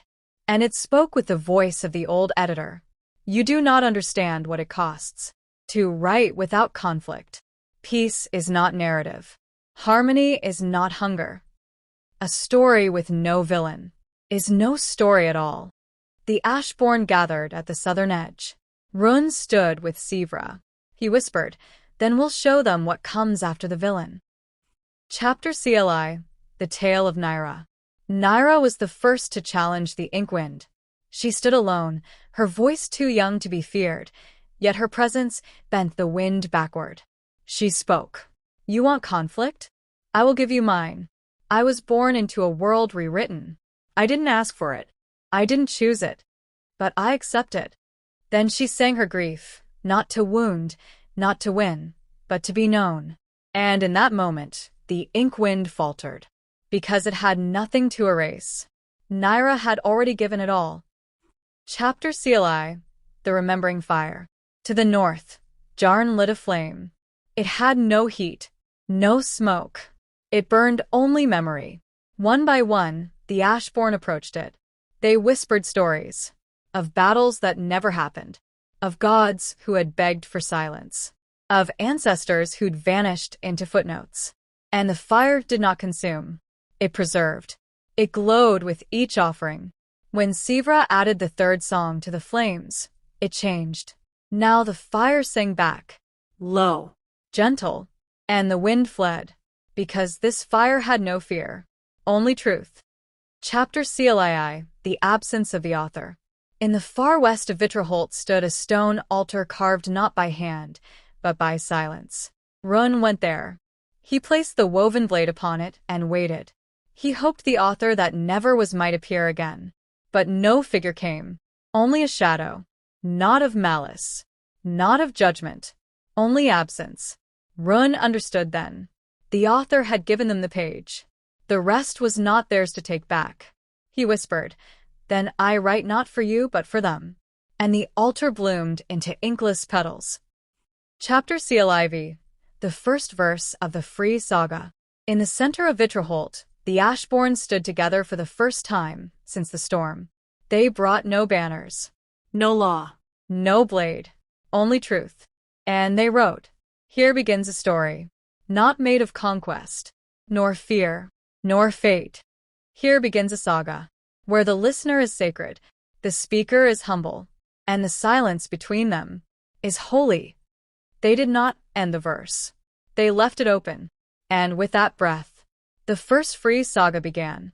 Chapter CLV, the child without a story.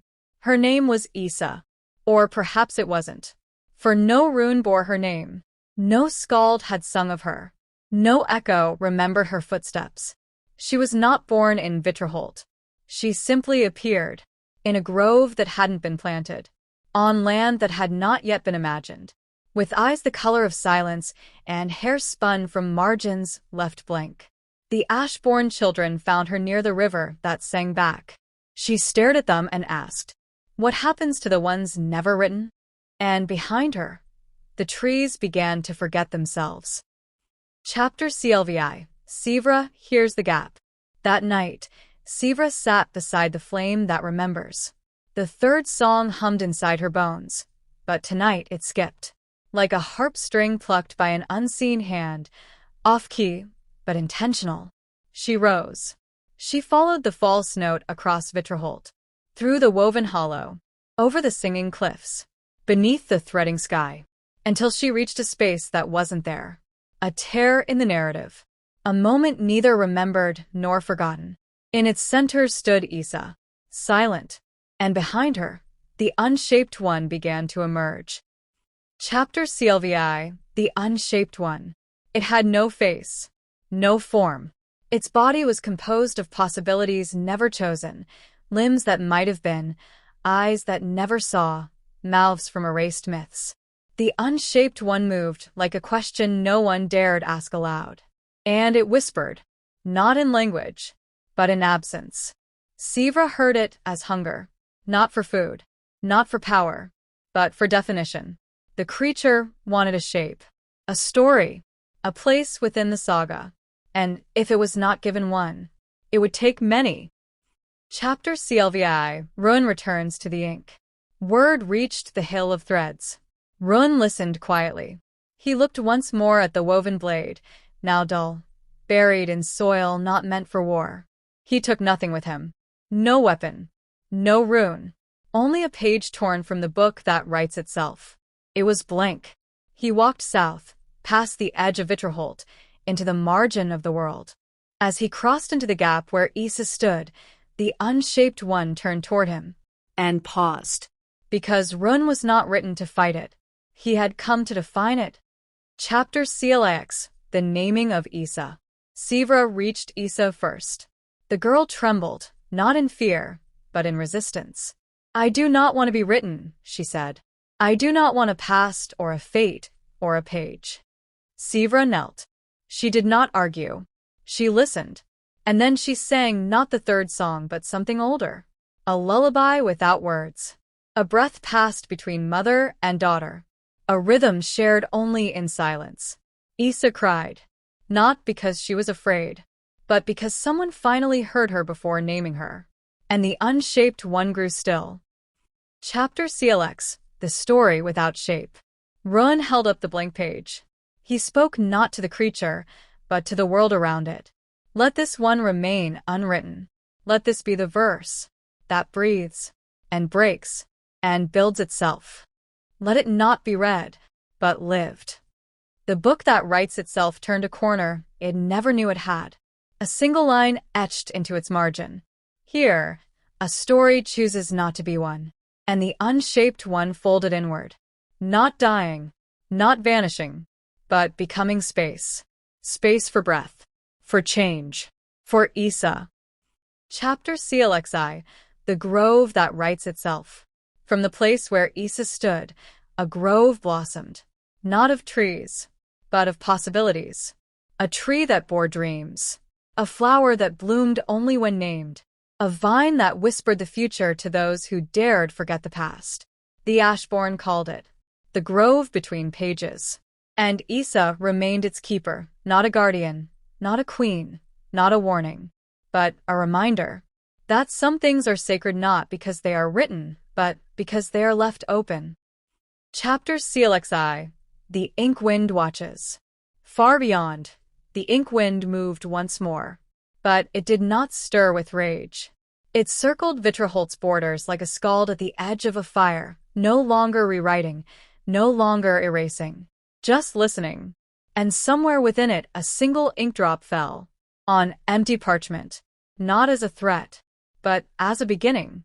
Chapter CLXII. The Door of No Author. In the grove between pages, it was said that every breath might birth a story. But one morning, beneath a sky made of half-dreams and inkless stars, a door appeared. It had no hinges, no carvings, no handle. It was simply there, a perfect rectangle, a space outlined by unwritten tension. Isa found it alone, and though the grove whispered, pleaded, and pulsed with possibilities, she stepped forward anyway. Because this door, unlike the others, did not ask to be opened. It asked to be understood. And Isa, unclaimed by prophecy or past, was the only one who could. Chapter CLXIV. The Door That Waited. It didn't swing open. It didn't vanish. It simply began to become transparent, slowly revealing what lay beyond. At first, nothing. Then, colors that didn't exist. Then, shapes that hurt to look at. And finally, a hallway made of stitched parchment and trembling breath.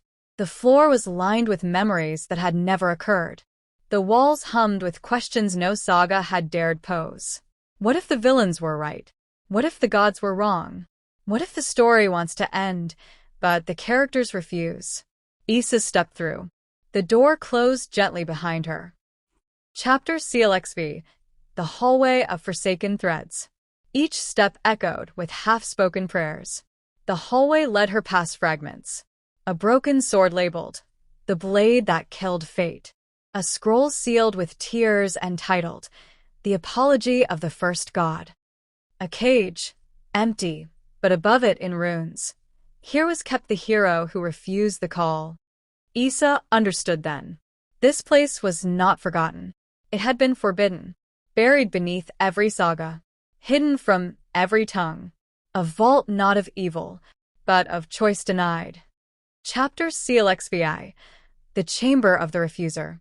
At the end of the hallway, a figure knelt before a dry well, cloaked in soot, hair gray with unspoken years, fingers blackened by ink long since dried. He did not look up when Isa approached, but he spoke. I was the first to say no. When the voice asked me to become a legend, I refused. And so they wrote around me, called me mad, erased my name. Isa whispered, "Then let me remember you." The man turned, and for a moment, the ink that clung to him recoiled. Because she wasn't a skald. She wasn't a scribe. She was possibility incarnate. Chapter CLXVI. The Refuser Speaks. He stood, trembling. They said villains were born from blood, ambition, or darkness.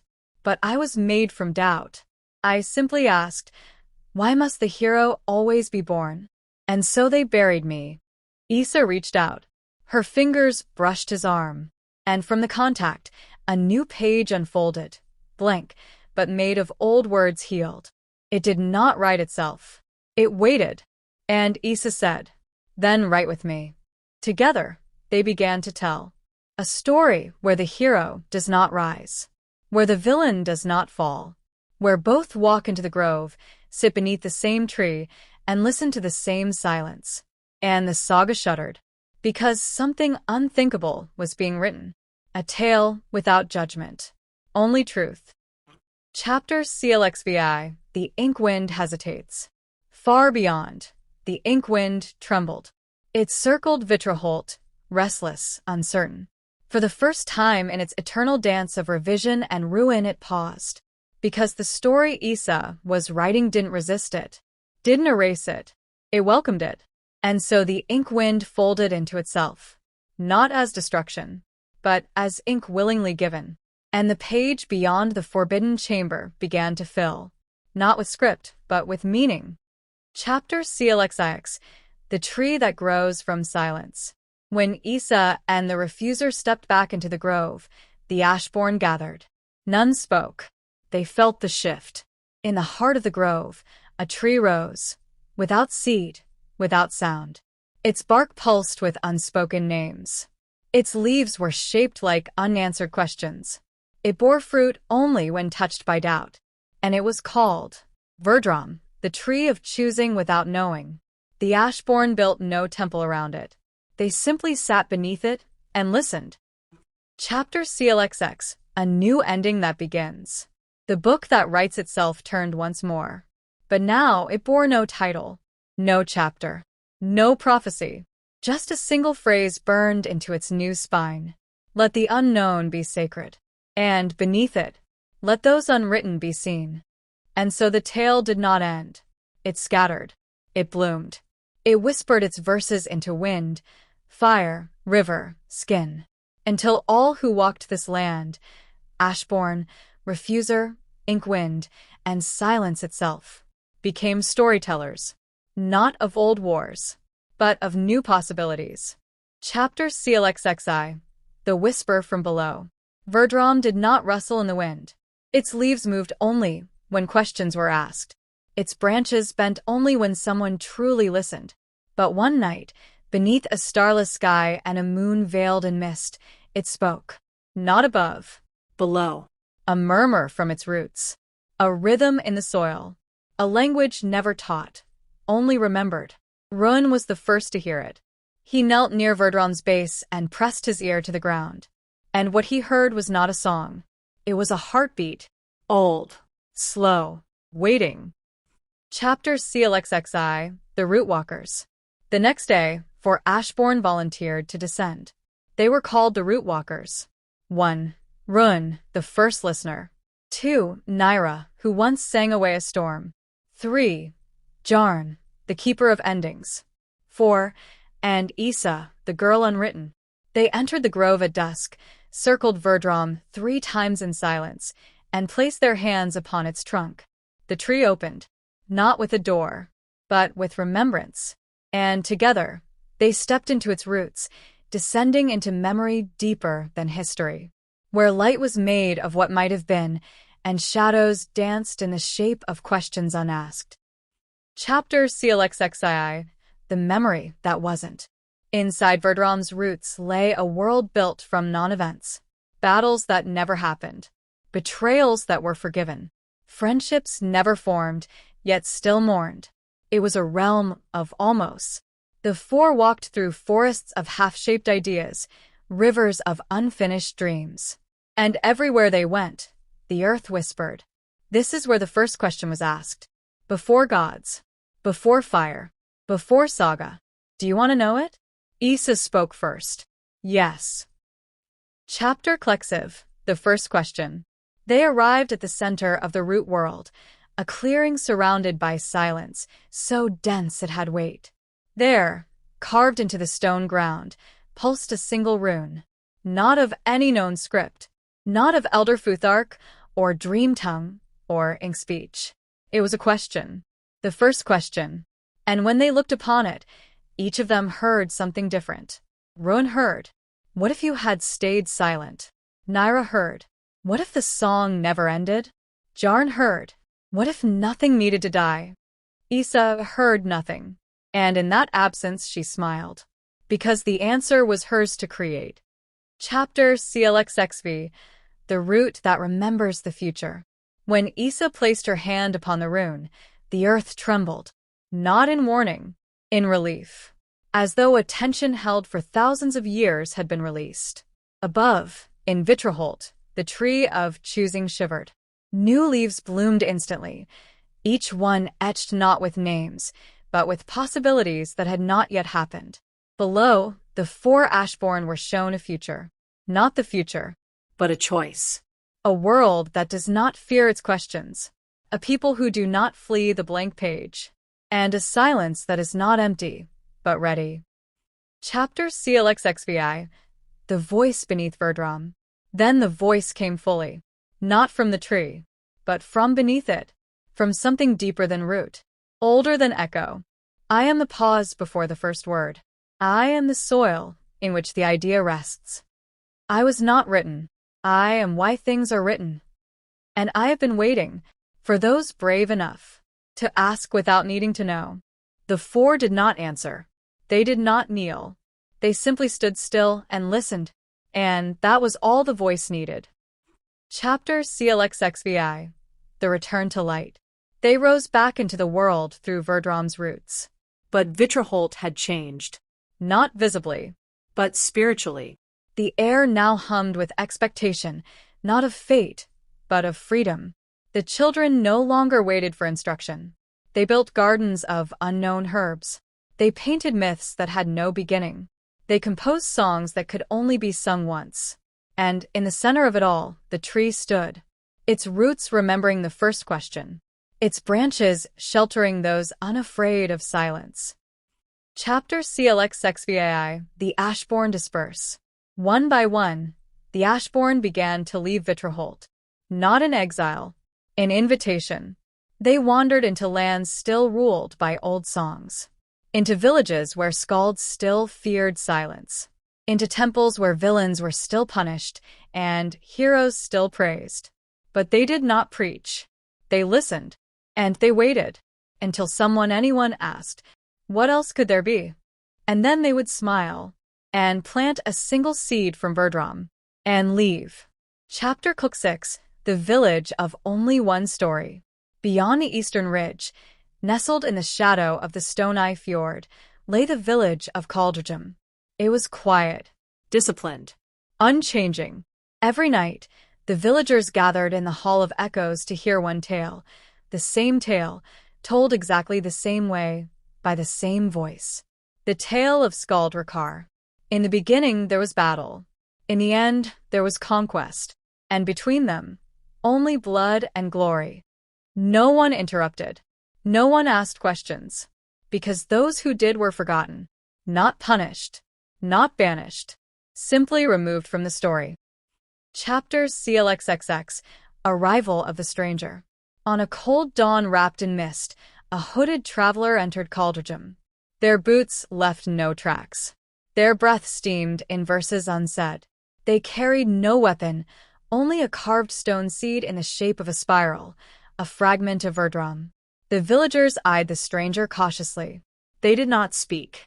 But Rakar saw from the Hall of Echoes and knew. This one has come to ruin rhythm. That night, he sharpened his voice like a dagger. And the tale would be told again, but deadlier. Chapter CLXXXI. The tale repeats. The hall was full. Smoke curled from iron braziers. Children sat cross-legged. Elders leaned forward. Rakar stood beneath the mounted wolf skulls. He began. In the beginning there was a cough. Quiet. Then a voice. What came before? The hall froze. The stranger stood at the back. Rakar's eyes narrowed. There was nothing before, he said coldly. The tale begins where I begin it. The stranger stepped forward, and in their hand, the spiral stone pulsed once, softly. Then perhaps the story has grown too small for its world. Chapter CLXXXI. The Skald's Wrath. Rakar roared. Words flew like spears. He conjured flame and language, thunder and rhyme. He painted the old glory, blood on snow, axes in frost, gods in fury. His voice boomed. There is only one saga. All others are treason. But the stranger only whispered, and the spiral stone bloomed in their palm. It released a single petal, unwritten, soft, impossible. It floated to the floor and did not burn. Because truths told with care do not fear fire. Chapter CLXXXI. The forgotten begin to remember. A child, small, silent, seated near the fire, looked at the petal. She reached out, touched it, and gasped. Because in that instant, a memory returned. Of a mother who had sung lullabies not approved by the hall. Of a brother who once asked, "What if the gods are tired?" Of a question, "Why must every ending be the same?" The child turned, whispered to her father, and a crack appeared in the rhythm of the village. Chapter CLXXXIV. The Stone Cracks. Rakar's voice trembled. He screamed louder. He chanted older verses. But the more he spoke, the more his voice frayed. Because every story he'd buried, every person he'd unwritten, began to rise. They returned not as ghosts, but as questions. What if war wasn't glory? What if silence held more than shame? What if we've always been more than this tale? And the Hall of Echoes no longer echoed back. It listened instead. Chapter CLXXXV. The Tyrant Falls Quiet. Rakar staggered. He tried to summon one last rhyme, one final ending. But his voice broke. Not from weakness, but from truth. He looked at the stranger, face now visible in firelight. It was Nyra, Ashborn. daughter of a song that forgave. She did not strike him. She did not shame him. She simply said, "Let this story rest." Rakar collapsed to his knees and wept into a silence he no longer feared. Chapter CLXXXVI. A New Fire. That night, the villagers gathered again. But not to listen. To speak. They brought forgotten words, unshared dreams, unfinished lullabies. And for the first time in generations, the Hall of Echoes echoed many voices. A garden was planted where Rakar once stood. In it, Nyra buried the spiral stone, and from the soil, a tree grew. Its bark hummed softly. Its leaves changed color when stories were shared beneath it. They called it Vardrum, the dream that returned. Chapter CLXXXVI. Nyra moves on. At dawn, Nyra walked alone, back toward the wind, toward other villages, other stories ruled by fear.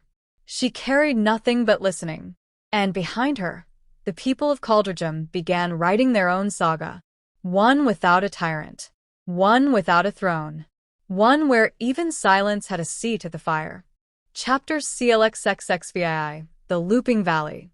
Nyra traveled far beyond Vitraholt, beyond Caldrejum, beyond even the borders the Ashborn had mapped. She crossed the whispering meadows of Phalek, where the grass bowed to thought. She passed through the Mirror Marsh, where every reflection offered a different past. Then came the valley. It was lush, Green. peaceful, and wrong.